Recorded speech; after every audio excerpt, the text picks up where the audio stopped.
Sunny দেওলের career বর্তমানে bullet ট্রেনের গতিতে এগিয়ে চলেছে। গদর ২ এর রেকর্ড ভেঙে দেওয়া সাফল্যের পর তার হাতে একের পর এক বড় প্রজেক্ট আসছে। সর্বশেষ খবর অনুযায়ী সানি দেওল নিতেশ তিওয়ারির বহুল প্রতীক্ষিত সিনেমা রামায়ণের অংশ হতে চলেছেন। এই সিনেমায় তিনি হানুমানের চরিত্রে অভিনয় করবেন, যা নিয়ে ভক্তদের মধ্যে তুমুল উত্তেজনা। সানি নিজেই এই খবরের সত্যতা নিশ্চিত করেছেন। রামায়ণ ২টি অংশে নির্মিত হবে এবং এটি নিয়ে ভক্তরা আগ্রহে অপেক্ষা করছে।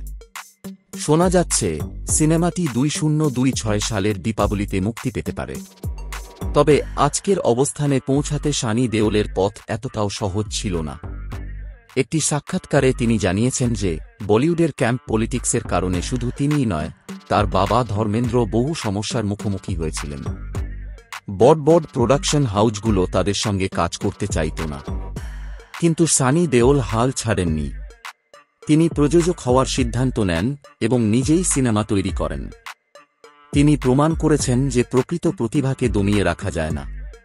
আজ তার হাতে অনেক বড় প্রজেক্ট রয়েছে, যার মধ্যে রামায়ণ, জাট, বর্ডার ২ এবং লাহোর অন্তর্ভুক্ত।